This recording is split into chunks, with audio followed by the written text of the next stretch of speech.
Boa noite, graças a Deus. Amém? Todos estão bem? Vamos iniciar o nosso culto cantando Bom Estarmos Aqui. Os que puderem, se coloquem em pé, por favor. Vai cantar agora assim, ó.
Estamos aqui para te agradecer e te louvar por causa disso.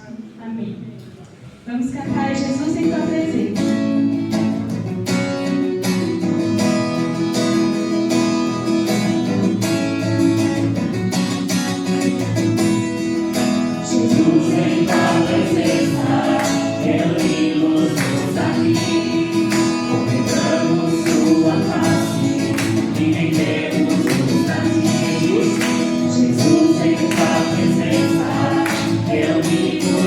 Aqui, convidamos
Amém. Louvado seja o nome do Senhor. Os irmãos podem se sentar.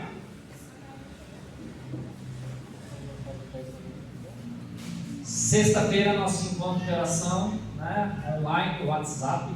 Né? A irmã Marina está à frente. Não perca, 7h30 da noite, né, para a gente estar orando, para a gente estar intercedendo uns pelos outros. No sábado, marcado às 8 horas da manhã, a gente começa então a instalação dos pisos, do piso aqui, né, aqui na frente. Então, aqueles irmãos que puderem, confirme a sua presença para a gente ter uma noção, né, de quantos homens vão poder participar, e também algumas irmãs, se puderem vir, né, Heloísa, Cristiane, já estão confirmadas, né, que é a questão do almoço, tá? Então, nós vamos fazer um filé parmegiana, né? A gente vem dependendo da quantidade de irmãos. Então, mas é filé parmegiana? Quem sabe? Vai mostrar. Carne moída. Macarrão com salsicha. Então, filé parmegiana. E então, assim, se nós, quantidade de irmãos, dependendo da quantidade, né, nós temos o Itamar também, que vem de Limeira. Inclusive, aí nós precisamos oferecer o almoço para ele, claro. Né? Mas caso contrário, se tiver poucos irmãos, a gente come por aqui mesmo, né? Vai ali na churrascaria. O irmão Nelson falou que vai pagar tudo, se for o caso. Ou se tiver uma quantidade maior, a gente faz o almoço aqui mesmo, né? As irmãs estão aí, elas se prontificaram a fazer, como sempre fizeram, e aí nos abençoou, né, com o almoço, tá? Então, pastor, eu vou, confirma isso amanhã, depois eu vou estar colocando no grupo, e aí então a gente vai ter uma noção de quantos irmãos. Dos homens que estão aqui presentes, quem vai poder vir no sábado a partir das 8 horas? 1, 2, 3. Nelson, você não vem, Nelson? Eu venho até a hora do almoço. Ah, não vai almoçar? Tá vendo? Já fugiu do pagamento da churrascaria. Então, 1, 2, 3, para almoçar, 4, Itamar 5, o Elias vem, de repente depois. Tá ok. A gente vai saber isso, né? Conforme vai fechando a semana aí. Então, a ideia é que se a gente vier com um número maior, a gente vai começar já a terminar esses detalhes que faltam, porque senão vai ficar muita gente de servente o colocador de piso, né? E aí já dá para começar a colocar os ventiladores, porque eu acho que está começando a ficar quente, né? Eu acho que fez um pouquinho de calor, eu acho que se aumentar um pouco a temperatura vai fazer calor hoje, tá? E então aí a gente já vai precisar dos ventiladores, tá? A gente entrou aqui, estava muito mais fresco do que era antigamente. Agora esquentou porque talvez o ar quente que está vindo de fora está entrando dentro, mas aqui dentro não estava quente, não estava abafado. Então, com os ventiladores, isso já vai ajudar também, tá bom? Então, essa é a ideia, tá? Para sábado. Domingo, né?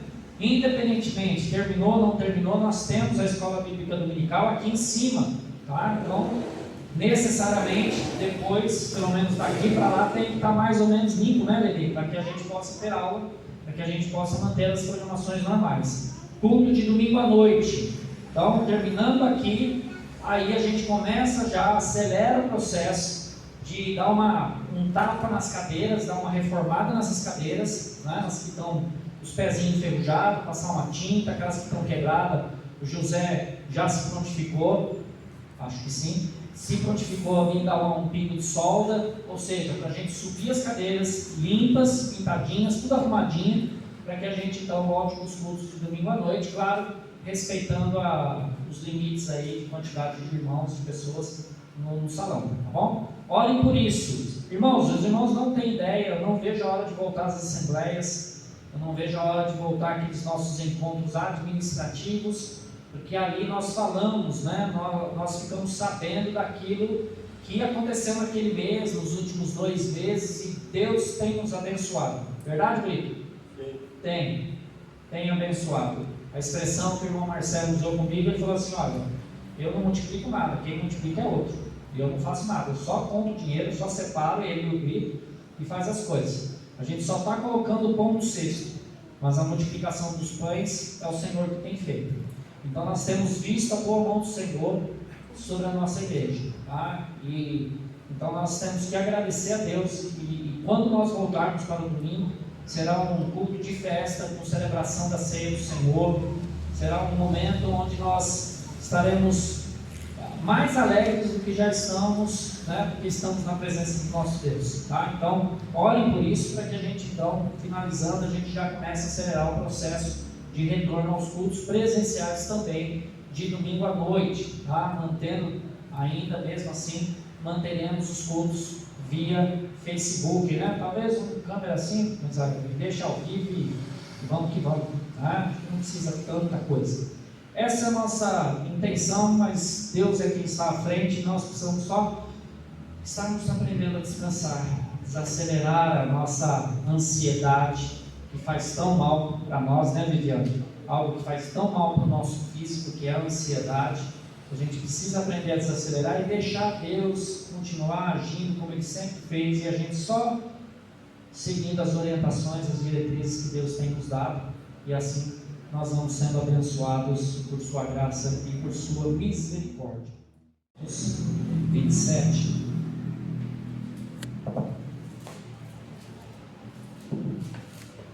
Pois o apóstolo Paulo ter, com toda a empolgação, com toda a sabedoria, o conhecimento que havia recebido da parte de Deus, de ter evangelizado não apenas as pessoas mais simples ou mais comuns, mas também evangelizou até mesmo o governador da Judéia, até mesmo aqueles que eram poderosos, mostrando, né, com empolgação, com afinidade em relação ao Evangelho. Alguém se lembra alguns detalhes ali que eu disse semana passada? Por que Paulo pregava com empolgação? Por que Paulo tinha empolgação em relação ao Evangelho?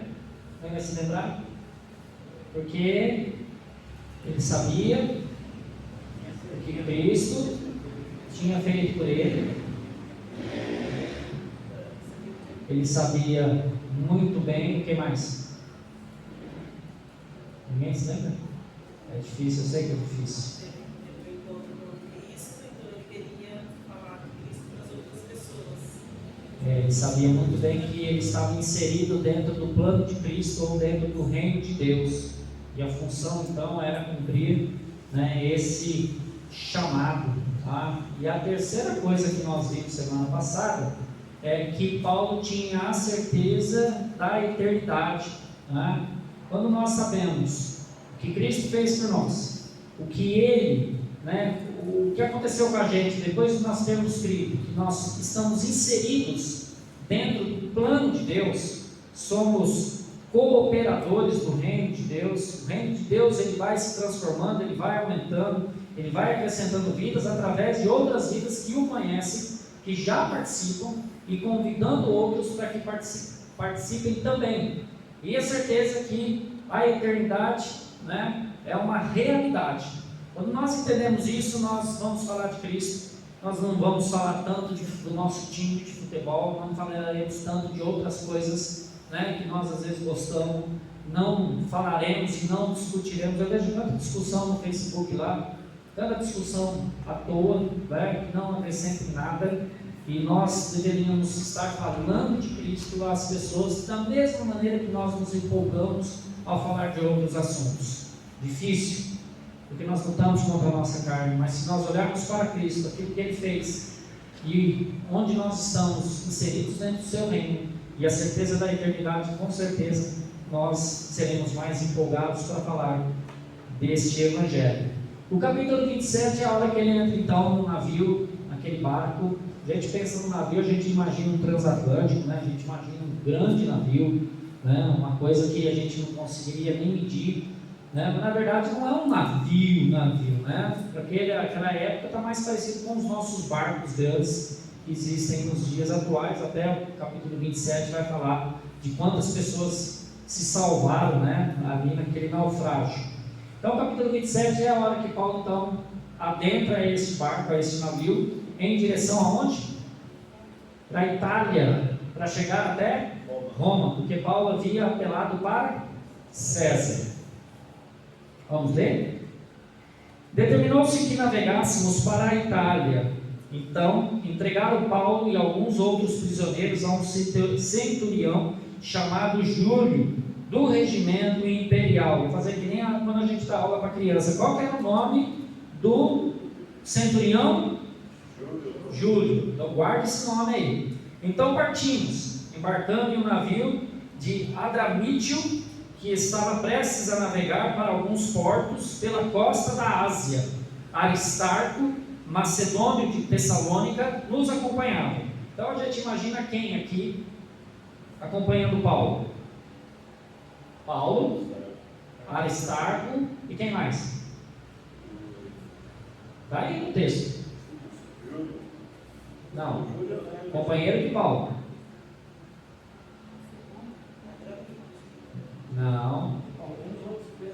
Não, companheiro de Paulo. Companheiro de ministério. Tem um terceiro aí. Quem que escreveu o livro de Atos? Lucas. Lucas é quem está acompanhando a viagem. Ele não está preso. Ele está acompanhando a vida de Paulo e está escrevendo o livro de Atos. Ele já escreveu o livro do próprio Evangelho, que leva o seu nome, o Evangelho de Lucas, e agora ele está escrevendo o livro de Atos. Lucas, o médico amado, como ele é chamado lá em Colossenses, né? Esse Lucas, ele vai ser um companheiro ali, aquele que vai estar junto com Paulo, e ele que está relatando tudo o que está acontecendo aqui. Ele não conheceu a Cristo, né? Ele não viu a Cristo. Então, para o evangelho dele, que ele vai escrever, ele vai fazer uma pesquisa acurada, como ele mesmo diz, mas o livro de Atos não, ele está relatando aquilo que ele viu, aquilo que ele presenciou. Então, quando você pensar quem estava junto com Paulo, aqui nesse navio, companheiro de Paulo, como de ministério, é o Aristarco, Lucas e o próprio Paulo. No dia seguinte, chegamos a Sidom, e Júlio, tratando Paulo com bondade, permitiu-lhe ir ver os amigos e receber deles o suprimento de suas necessidades. Partindo dali, fomos navegando perto da costa norte de Chipre, porque os ventos eram contrários. Tendo atravessado o mar ao longo da Cilícia e Panfilha, chegamos a Mirra, na Lícia. Ali o centurião encontrou um navio de Alexandria, que navegava para a Itália, e nos fez embarcar nele. Navegando lentamente por muitos dias e chegando com dificuldade a Cnido, não nos permitindo o vento ir mais adiante, navegamos próximo à costa de Creta, à altura de Salmona. E margeando-a com dificuldade, chegamos a um lugar chamado Bons Portos, perto do qual ficava a cidade de Lazéia. Decorrido muito tempo, e tendo a navegação se tornado perigosa, porque já havia passado o jejum, Paulo os advertiu, dizendo-lhes: Senhores, vejo que a viagem trará avaria e muita perda, não só para a carga e para o navio, mas também para a vida de todos nós. Mas o centurião dava mais crédito ao piloto e ao dono do navio do que ao que Paulo dizia. E como o porto não era próprio para passar o inverno, a maioria deles foi da opinião que de lá seguissem viagem para ver se de algum modo podiam chegar ao porto de Fenice, em Creta, voltado para o sudoeste e nordeste, para ali passarem o inverno. Soprando o vento sul de forma amena, e supondo eles terem alcançado o que desejavam, levantaram âncoras e foram costeando Creta bem de perto. Mas não muito depois desencadeou-se a partir da ilha um vendaval chamado Nordeste. O navio foi lançado para fora do curso e, sendo-nos impossível navegar contra o vento, cedemos a sua força e nos deixamos levar. Chegando perto de uma pequena ilha chamada Cauda, foi com dificuldade que conseguimos segurar o bote salva-vidas, que então foi recolhido. E usando-se os meios disponíveis para preservar o navio, amarraram-no com cordas. Temendo que fossem lançados em Sirte e encalhassem, baixaram as velas e se deixaram levar. Como fomos violentamente atingidos pela tempestade, no dia seguinte começaram a jogar a carga ao mar. E ao terceiro dia, com as próprias mãos, lançaram fora a armação do navio. O sol e as estrelas não apareceram durante muitos dias. Como ainda continuávamos sendo atingidos por uma grande tempestade, acabamos perdendo toda a esperança de sermos salvos.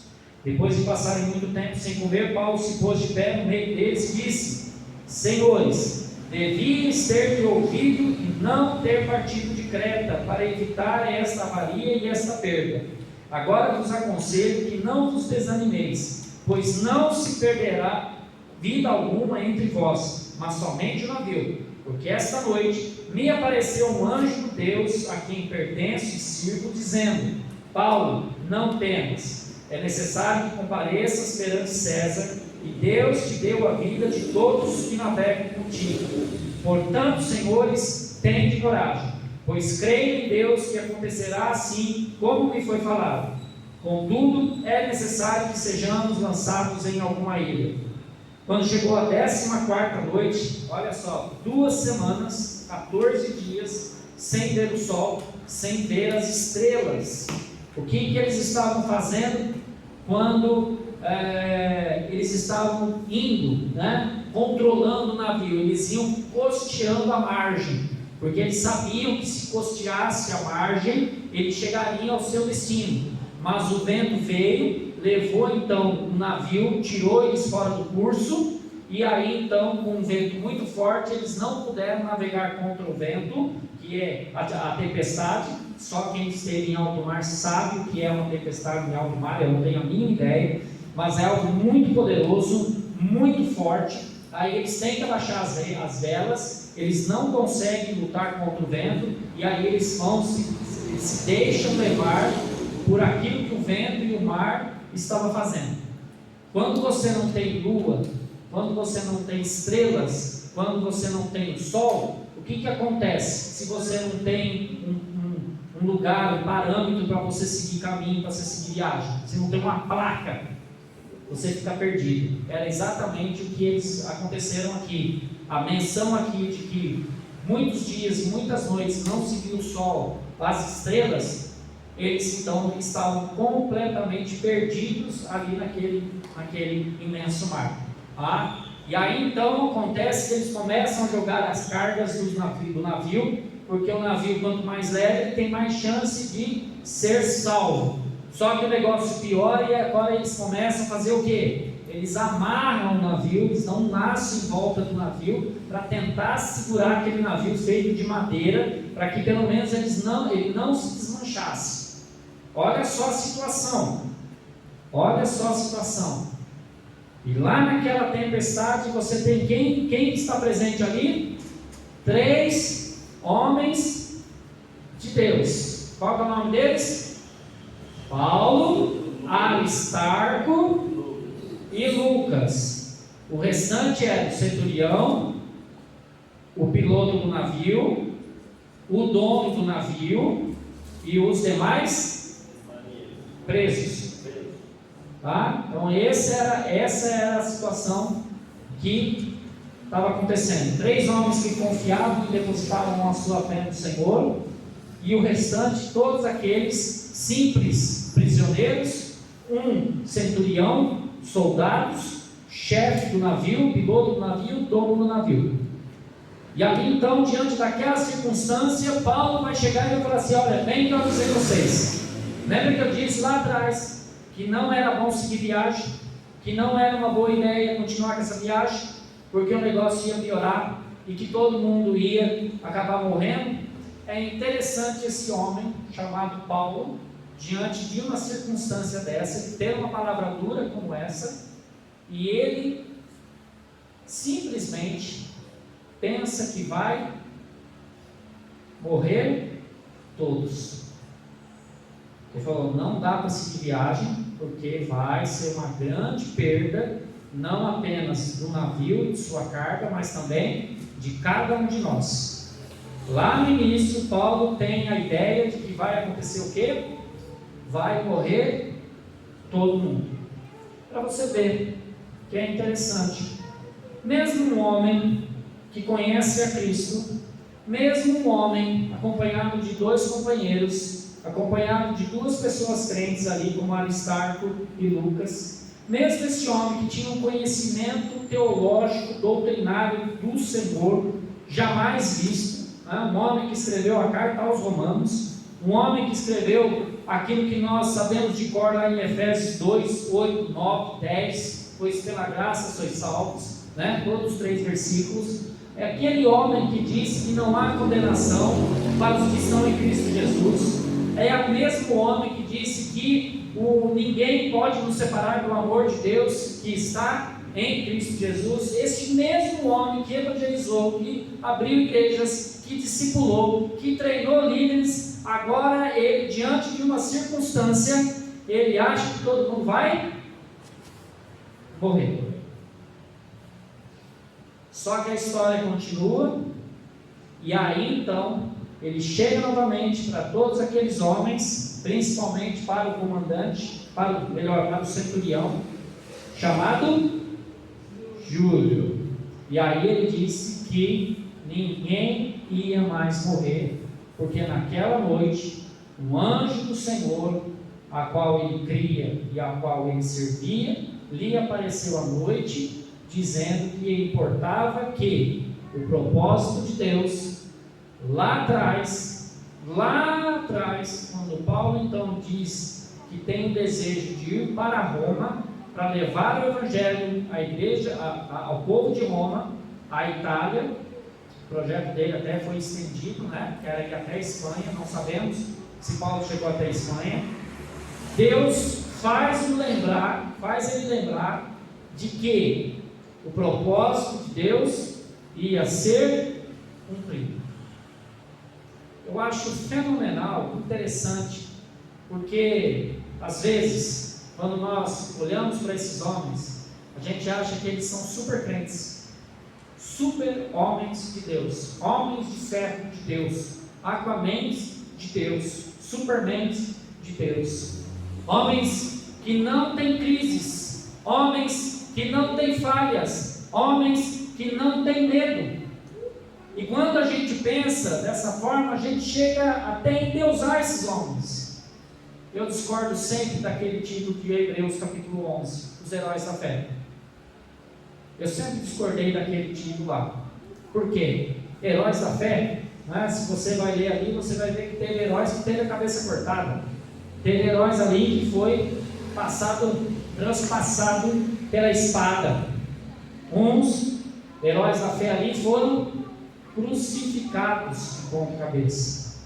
Quando a gente pensa nessas circunstâncias, nesses homens, nessas pessoas, a gente acha que eles são diferentes de nós, porque ele pregava empolgado o Evangelho, porque ele curava, porque ele fazia as coisas acontecerem, e às vezes a gente se sente tão distante desses homens, tão longe desses homens, e aí a gente pergunta o que eles tinham que a gente não tem. Quando nós olhamos para Cristo, e quando nós almejamos, entendemos o que é a graça de Deus, nós começamos a perceber, a partir de nós, olhando para eles, que na verdade nós somos todos iguais, sujeitos às mesmas aflições, tribulações, provações, dúvidas, medo, ansiedade. Pois é para crentes que a palavra de Deus diz que nós não devemos andar ansiosos. É para crente que a palavra de Deus que diz que nós devemos permanecer firmes. É para crente que todo o desígnio ou o conselho de Deus é escrito. Porque para o não crente, qual é o conselho de Deus para o não crente? Se arrependam e creiam no Evangelho. Não tem outro conselho. Não tem essa história de que você crer em Deus, Deus vai fazer o teu caminho prosperar.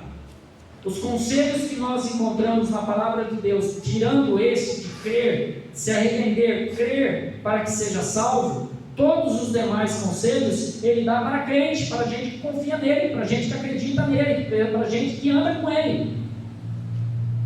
Então, quando nós olhamos essas circunstâncias, nós vamos ver esse homem aqui dizendo: vai todo mundo morrer, não vamos seguir viagem não, está perigoso, vai morrer, vai perder a carga, vai perder o navio e nós vamos morrer. Só que depois lá na frente Deus o lembra de que o propósito dele, de Deus, de ir até Roma, ia se cumprir, mesmo que tivesse acontecido o que aconteceu aqui, que é o naufrágio daquele navio. Tudo se perdeu, mas nenhum dos que estavam no navio, os 3 homens de Deus, o centurião, dono do navio, o piloto do navio, os demais soldados e os prisioneiros, nenhum deles se perderam. Foi necessário Deus lembrar Paulo, foi necessário Deus falar com Paulo, foi necessário Deus fazer aquilo que ele fez, enviando um anjo para lembrar e para confirmar que o propósito de Deus haveria de se cumprir na vida de Paulo, que era ele chegar até Roma. Nós muitas vezes precisamos ser lembrados pelo Senhor. Muitas vezes nós precisamos ser despertados do sono pelo próprio Deus, ser despertado para que a gente se lembre de que à frente de todas as coisas Deus está no controle. Que independentemente do nosso medo, independentemente da nossa insegurança, independentemente da nossa ansiedade, de todas as falhas que são concernentes a nós e aos homens de Deus, como apóstolos, como presbíteros, como homens que marcaram a história, independentemente, o plano de Deus não pode ser frustrado. E a gente então precisa ser despertado pelo mesmo Deus, pelo mesmo Evangelho, de que o Senhor é quem cuida de cada um de nós e que está à frente de todas as coisas. Deus não chama a atenção de Paulo no sentido: por que você duvidou? Por que você falou que ia morrer? Deus não faz isso, porque Ele conhece o ser humano, Ele conhece cada um de nós, Ele sabe muito bem que nós somos limitados, que nós somos falhos. Ele sabe muito bem que nós muitas vezes ficamos com medo, ansiosos, temerosos. Muitas vezes nós acabamos esquecendo, dormimos no nosso sono humano. Ele conhece. E Ele às vezes tem que despertar a gente e falar assim: opa, peraí, quem está à frente da tua vida? Quem está controlando todas as coisas?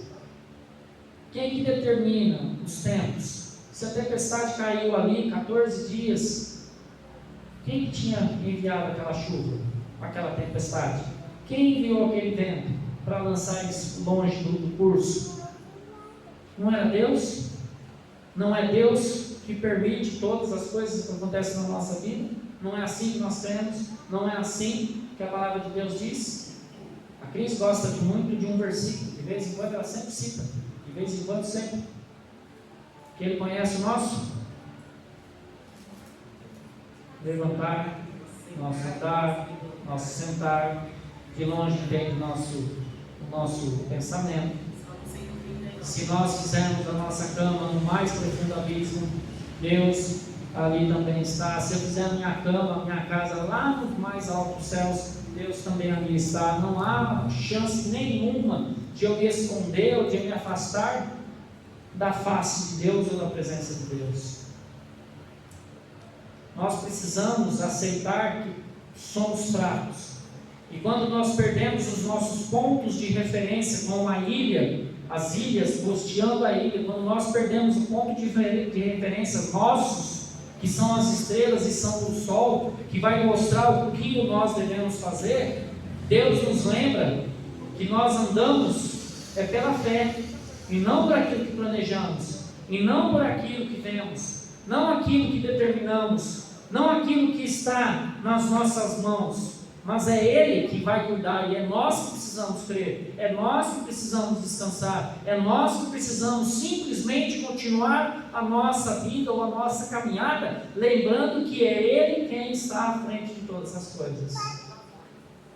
O texto é longo, o navio vai naufragar, tem uns que vai se salvar no bote, tem uns que vai pegar em pedaços de navio, vai se agarrar, outros vai sair nadando. Eu seria aquele que teria que pegar um pedaço de pau, de madeira do navio e segurar, porque se fosse por nada, eu ia morrer afogado. Todos se salvam. E eles caem numa ilha de Malta.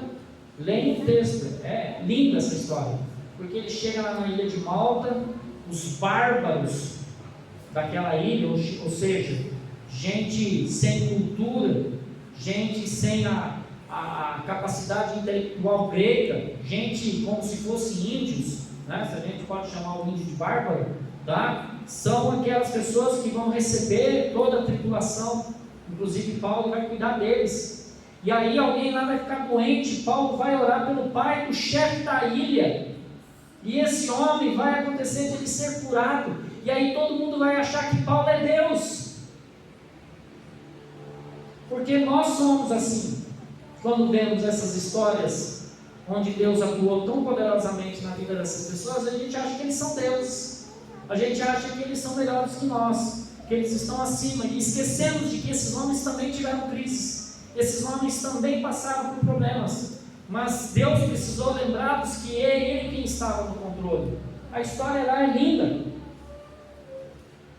que nós, como crentes no Senhor, paremos de achar que existe um nível espiritual, parar de achar que existe um nível onde só alguns homens alcançam, porque tem uma vida mais santa, que tem uma vida não sei mais o que, parar de achar de que existem homens superiores a nós. Só existe um homem superior a nós, só existe um homem que está acima de todos os homens. Só existe um homem que tem um nome que é sobre todos os nomes. Só existe um homem que é poderoso e que não tem crise de ansiedade, não fica temeroso, não fica com dúvida. Só um só, que é Jesus.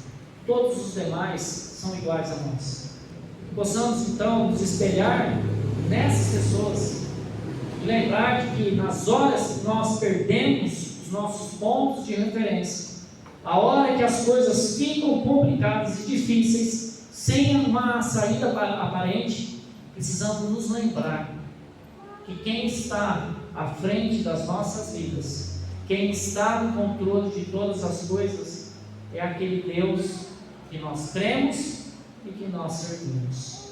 É aquele Deus que nos mostra por meio da sua palavra, por meio, às vezes até mesmo, de canções, que Deus é o Deus das nossas vidas, e que precisamos, ainda que não tenhamos pontos de referências seguros, nós só precisamos continuar crendo que o plano dele, que o propósito dele hão de se cumprir na minha vida e na vida de cada um de nós. Os planos de Deus jamais serão frustrados. Paulo chegou até Roma. Paulo alcançou não, Deus fez com que ele chegasse até Roma, e lá ele pudesse, inclusive, mesmo preso, limitado, ainda assim, cumprir o propósito final que Deus havia determinado à vida dele.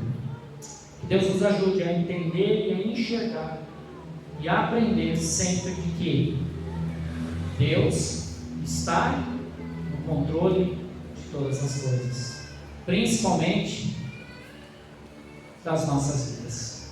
Vamos orar? Poderoso Deus, nós, diante de tudo isso, precisamos colocar em prática, Pai. Não podemos ser apenas ouvintes, negligentes à prática, mas precisamos verdadeiramente, dia após dia, olhar para o Senhor e confiar no Senhor, e saber que o Senhor é quem está à frente de todas as coisas, que não há motivos, já que o Senhor está à frente, não há motivo para desespero, não há motivo para a gente ficar com medo, porque o Senhor é quem cuida de nós, o Senhor é quem nos salvou, o Senhor é quem nos comprou, que nos resgatou, nos deu a vida eterna, que nos garantiu que um dia todos nós estaremos contigo. Mas quando tudo isso acontecer, Pai, quando o medo vier, quando a incerteza estar tomando lugar em nosso coração, que o Senhor nos lembre, assim como o Senhor lembrou Paulo, assim como o Senhor mostrou para Paulo, que o Senhor nos lembre, nos mostrando de que o Senhor continua no controle de nossas vidas, na vida da tua igreja. Obrigado, porque o Evangelho fez isso por nós, nos levando para ter essa certeza, tendo a certeza de que as nossas vidas estão compradas pelo sangue de Cristo e pertencem ao Senhor. Obrigado, Pai. Nós oramos assim, em nome de Jesus. Amém. Vamos adorar, encerrarmos?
dia, obrigado, Senhor, por mais esse culto que podemos prestar a Ti, Senhor, que o Senhor possa estar abençoando cada um, Senhor, que ouviu a Tua palavra, Senhor, esteja abençoando cada pessoa que entrou aqui, Senhor, que verdadeiramente possamos sair diferentes, Senhor.